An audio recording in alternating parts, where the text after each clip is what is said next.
우리 창세기 말씀 보겠습니다. 22장 1절로 13절 말씀.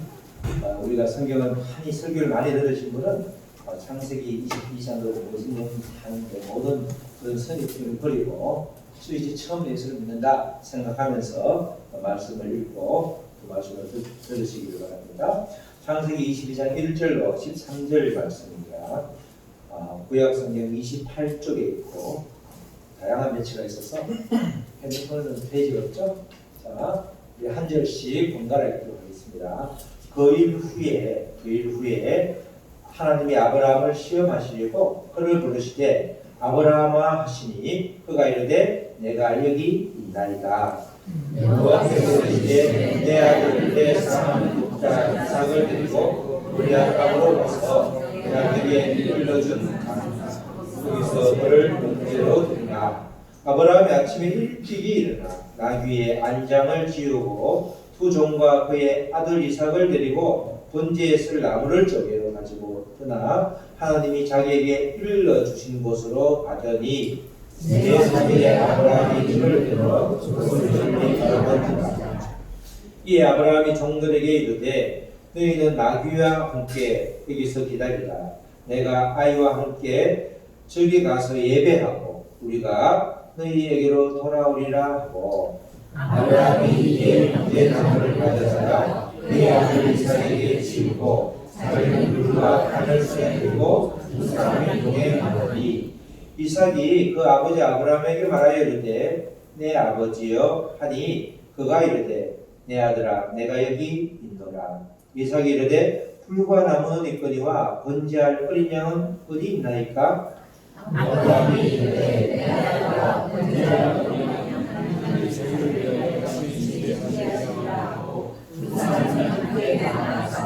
하나님이 그에게 일러주신 곳에 이른지라.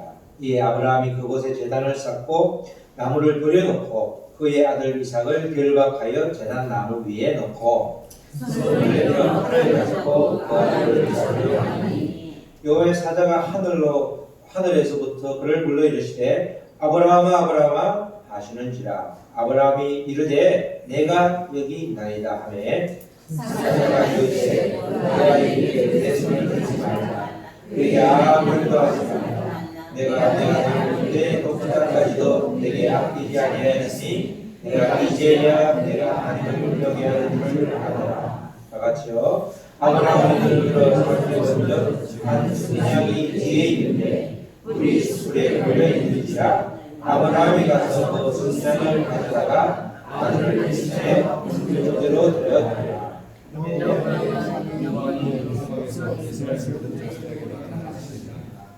네. 드렸더라도 그 뒤에 있는 게 지난주에 한 대씩 안 지워졌네요. 그것도 참 연결되는 말씀입니다. 자, 우리 하나님의 능력이라는 말씀의 능력이라는 제목으로 우리 말씀을 전하는데 아브라함처럼 순종하라. 다 같이 아브라함처럼 순종하라. 그리고 오늘 본문을 묵상하면서 정말 이 아브라함의 상황을 맞이했을 때 나는 어떻게 행동했을까 이런 질문을 자연스럽게 하게 됩니다. 처음에 질문을 했을 때는 정말 어려울 것 같다 이런 생각이 들었습니다. 그런데 자꾸 생각을 해보니까 아브라함처럼 하나님이 어떤 분인지 철저히 알고 난 후에 하나님과 깊은 신뢰가 생기면 충분히 이 행동이 가능하겠다 이런 생각이 들었습니다. 주님과의 신뢰가 있느냐 없느냐, 주님과의 얼마나 깊은 신뢰가 있는가 없느냐에 따라서 우리가 행동이 완전히 바뀌게 된다. 다시 말해서 완전히 순종할 수 있느냐 순종할 수 없느냐의 삶이 결정된다는 것을 이 말씀을 통해서 알게 되는 사실입니다. 하나님은 아브라함을 오늘 말씀을 보면 1절에 시험하려고 독생자 이삭을 번제물로 바치라 이렇게 요구를 합니다.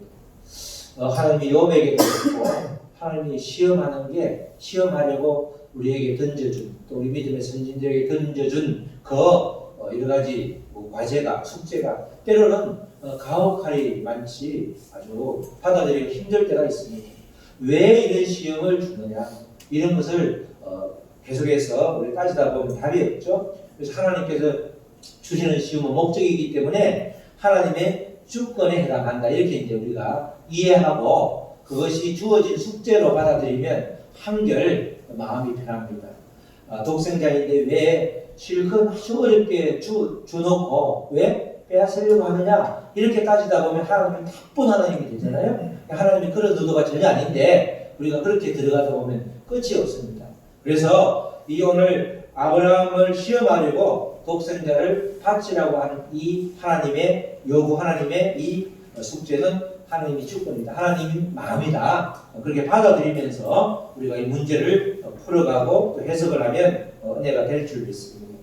굉장히 어렵게 얻은 외아들인데 그 아들을 양아들로 달라고 해도 쉽지 않은데, 그죠?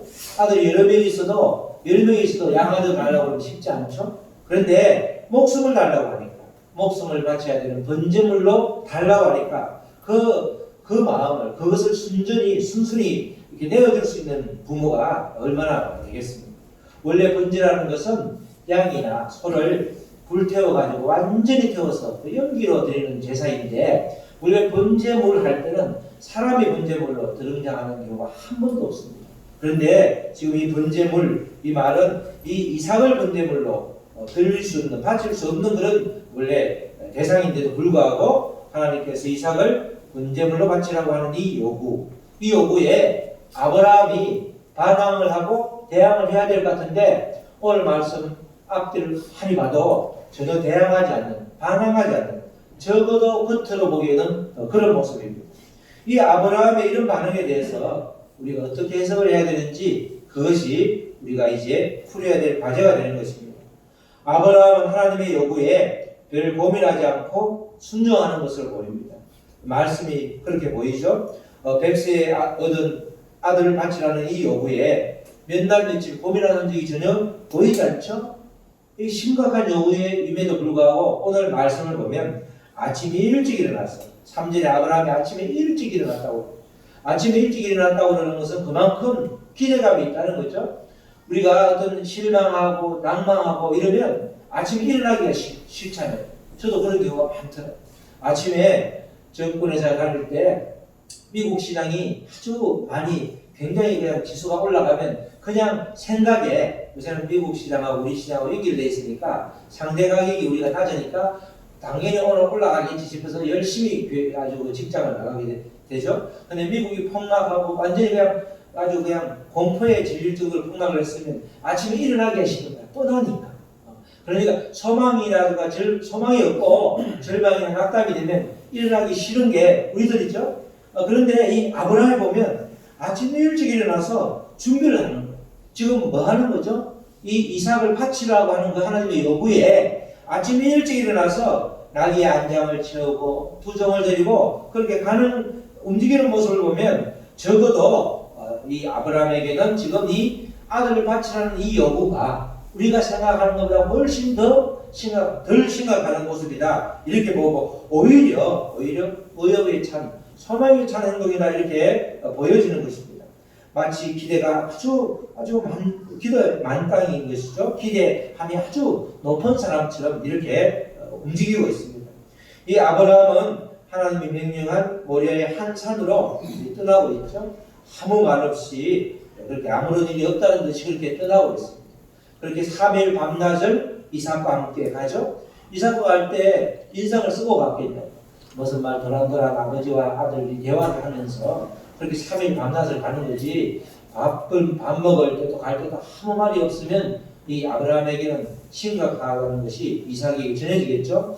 아버지가 뭔가 들은 게 있는 것 같은데 뭔가 문제가 있는 것 같다 이런 생각이 들 텐데 이 지금 아브라함은 그런 내색이 전혀 없이 그렇게 아무 생각 없는 사람처럼 목적지로 향하고 있습니다. 이 모리아의 한 산이 나 지금 현재 이 예루살렘에 성전이 서 있는 그곳이죠. 예수님 십자가에 돌아가신 그곳이 바로 이곳입니다. 이 아브라함은 바로 하나님께서 지정하신 그 목적지에 도착해서도 이상한 앞뒤 많이 맞지 않는 그런 이야기를 두 종에게 하고 있죠. 바로 그게 5절 말씀입니다. 5절 말씀을 보면 이에 아브라함의 종들에게 이르되 너희가 나귀와 함께 여기서 기다리라.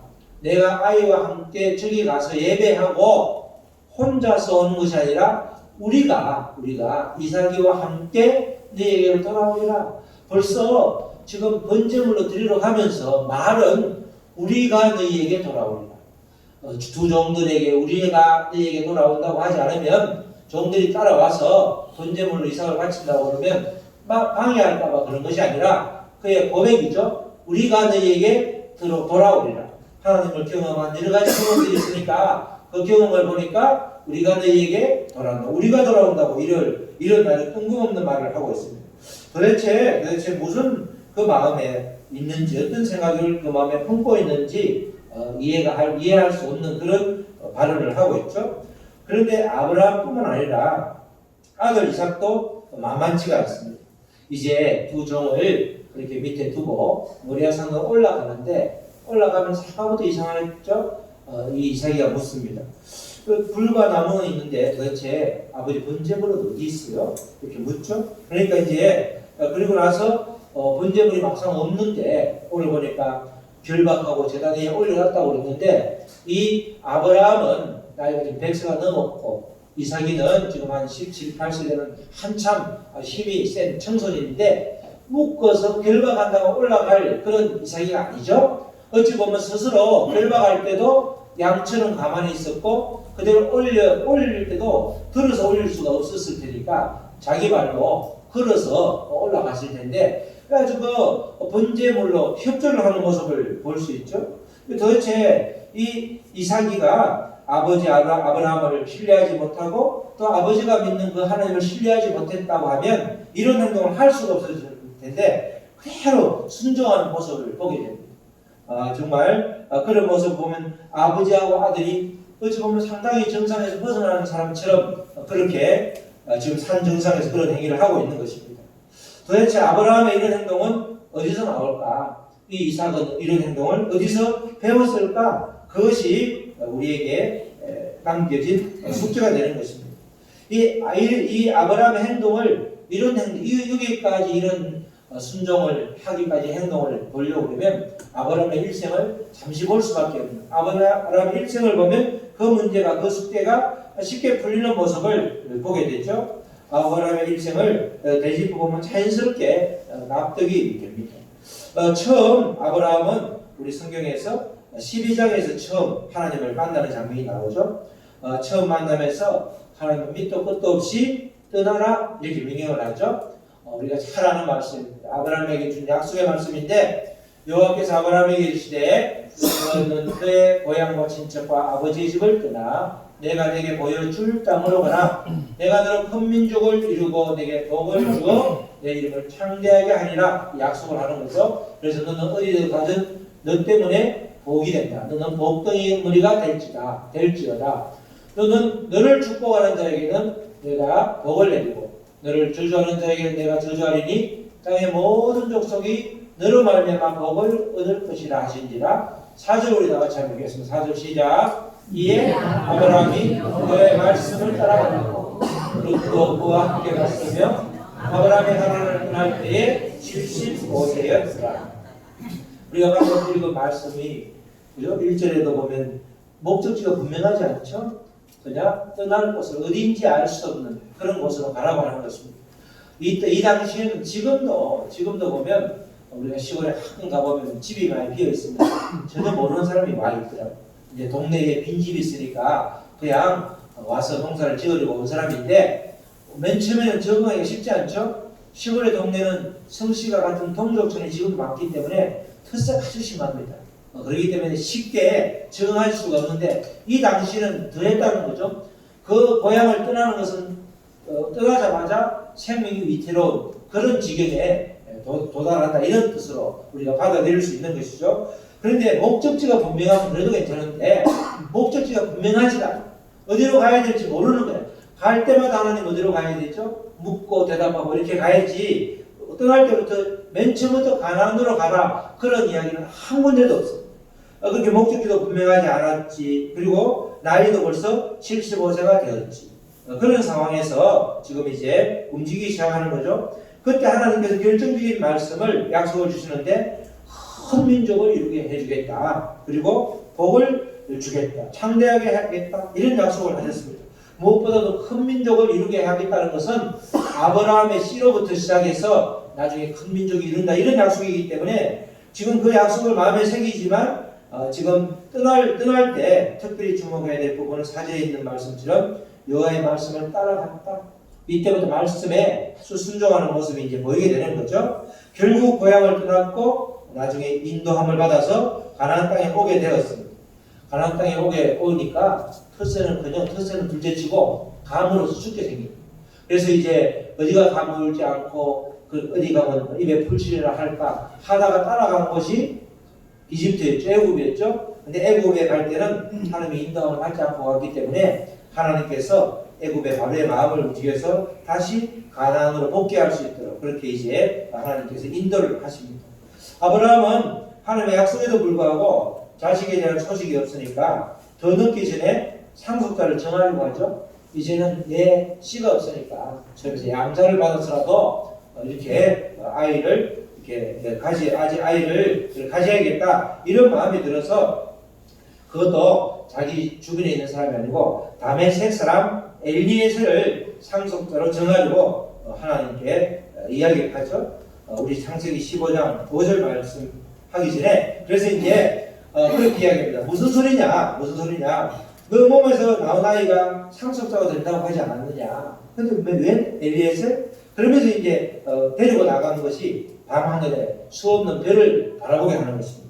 바로 창세기 우리 15장 5절이죠. 그를 이끌고 밖으로 나가 이르시되 하늘을 우러러 묵별을 셀 수 있나 보라. 또 그에게 이르시되 내 자손이 이와 같으리라. 지금 마음을 접고 엘리에셀을 남자로 들여서 이 엘리에셀을 내 상속자로 삼겠습니다 했더니 하나님께서 그를 이끌고 밖으로 나가는 거예요. 또 묵별을 보여주는 거죠. 가슴에 아주 소망을 잔뜩 심어주는 거예요. 그런데 그 이후에 무슨 일이 있었어요? 없었어요? 전혀 없었던 거예요. 그래도 이제는 뭐가 있을 줄 알았는데 아무런 일이 일어나지 않는 거예요. 우리도 때로는 그럴 때가 있죠. 기도하는데 하나님께서 소망을 주시는 거예요. 이런 일이 있을 거야. 이런 마음을 주시는데 집에 가면 아무런 변화가 없고 또 몇 날이 지나도 아무런 일이 없고 1년이 지나도 아무런 말이 없는 거야. 이거 뭐 내가 잘못 들은 건지 아니면 하나님 왜 이렇게 지체하시나 기다리다 도저히 안 되겠다 싶어서 이제 아브라함도 일을 벌인 거죠. 그렇게 하나님을 떠나온 지도 10년 이상이 흘렀고 하나님의 약속이라고 준 말씀도 전혀 이렇게 이루어지지 않으니까 그렇게 노심초사하다가 더 늦기 전에 아이를 가져야겠다 그렇게 고민을 하니까 사례가 나는 힘들 것 같으니까 내 종 하갈에게서 아이를 얻으십시오 했더니 바로 이스마엘을 얻은 거죠. 이 이스마엘은 그러나 약속의 씨가 전혀 아니었습니다. 하나님의 유업을 이어받을 그런 아들이 아니었죠. 그래서 하나님께서는 이 순종하지 않는 아브라함을 침묵으로 징벌을 하십니다. 무려 13년 동안 그렇게 기도하고 할 때마다 땅을 인도해주고 이렇게 속삭였던 그 하나님께서 13년 동안 아무 말씀도 하지 않으셨습니다.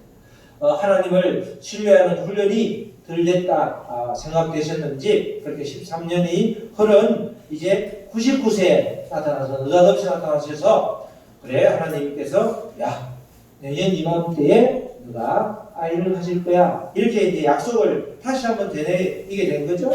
아브라함이 100세에 이렇게 얻은 아들 그 뒤에 정말 1년 뒤에 아들을 얻었죠. 100세에 얻게 된 이 아들을 주신 그 하나님을 보면서 하나님을 신뢰하는 약속의 말씀이 이루어짐을 철저하게 이제 깨닫게 되는 그런 전환점이 된 것입니다.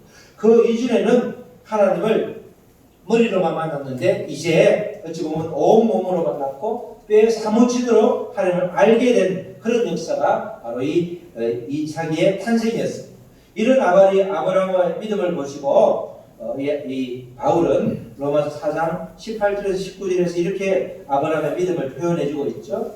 아브라함이 바랄 수 없는 중에 바라고 믿었으니 이는 내 후손이 이가 되리라 하신 그 약속의 말씀대로 많은 민족의 조상이 되게 하려 하심이라. 19절 나같이 시작. 그가 백세가 되어 자기 몸이 죽은 것 같고 사라의 태가 죽은 것 같음을 알고도 믿음이 약하여지지 아니하였다. 이 나중에 뒤에 평가를 바울이 로마서의 아브라함 나라 약속의 말씀을 끝까지 중간에 우여곡절이 있었지만 백세의 아들을 낳게 되고 또 백세의 아들을 가질 때 이제는 믿음이 약하지 않을 정도로 아주 하나님을 철저하게 믿었노라 이렇게 이야기를 하는 거죠. 자기의 몸과 사라의 태가 죽은 것 같음을 알고도 알면 믿음이 약해져야 되는데 약해지지 아니한 결과 이삭을 백세에 얻은 것입니다. 이로 인해서 아브라함은 약속의 바에 되었습니다. 바로 이것이 믿음인 것입니다. 믿음은 약속의 말씀을 철저히 따라가는 것이고 약속의 말씀을 끝까지 신뢰하는 것이 믿음인 것입니다. 이럴 때 바로 순종이 동반되는 것이죠. 이런 경험을 한 이후에 오늘의 상황이 벌어집니다.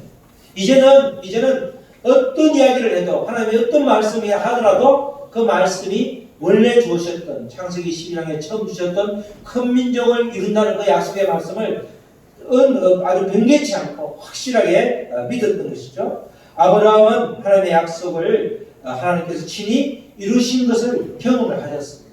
우리가 하나님께서 주신 약속, 우리가 기도할 때 하나님이 주신 그 기도 제목의 약속은 하나님이 친히 이루시는 거죠. 우리가 이루시는 게 아니라 약속의 말씀은 하나님이 친히 이루시는 것입니다.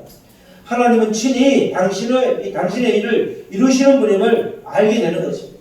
우리도 믿음 생활을 할 때 또 교회를 섬길 때 그런 일을 수없이 많이 보잖아요. 도저히 우리로서는 불가능하지만 하나님이 하시면 되는 것이죠. 그 말은 다른 말로 하나님의 일은 하나님이 친히 이루시는 것이고 우리는 온전히 통로로만 깨끗하게 준비되면 누구든지 다 쓰일 수 있는 것입니다. 하나님은 당신의 약속을 반드시 지키시고 책임지신다는 것을 아브라함은 100% 신뢰하게 된 것입니다. 이런 신뢰가 밑바탕에 깔려 있으니까 그 어떤 명령도 순종할 수 있게 된 것이고 그래서 아브라함을 믿음의 조상이라고 하기도 하고 또는 다른 말로 순종의 조상이 된 것입니다. 다시 오늘 우리 본문 말씀을 생각해 봅시다. 아브라함이 독생자 이삭을 번제물로 바치라는 그 명령에 아무런 대안 없이 순종할 수 있었던 것은 바로 하나님이 어떤 분이신지 제대로 몸으로 알고 있었기 때문에 가능했던 것입니다. 이삭도 아버지의 믿음이 어떤 것인지 알고 있었기 때문에 자신을 아버지한테 맡겼고 또 그 아버지가 믿는 하나님께 맡겼던 것입니다.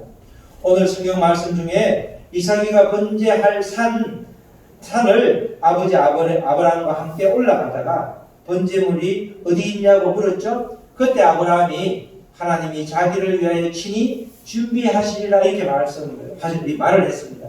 근데 이 말이 히브리어로 하나님이 엘로힘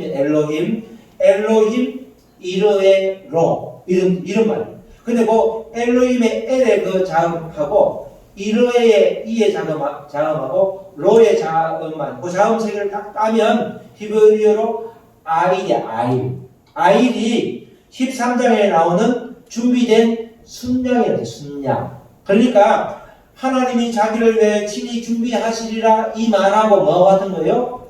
13절에 나오는 순양이 같은 말이에요. 이게 이처럼 히브리어에는 언어 유희가 굉장히 많아요. 이게 하나님의 뜻을 하나님이 이미 그러니까 산에 오르기도 전에 이미 순양을 준비하셨다는 거예요. 아브라함이 그렇게 말했을 때 이삭이한테 하나님이 자기를 위해 친히 준비하시리라 이 말이 뭐라고요? 순양이라는 말하고 같은 말. 결국은 아브라함은 하나님의 약속의 말씀을 신뢰함으로 철저히 순종할 수 있었고 결국 하나님의 시험을 잘 통과한 것입니다.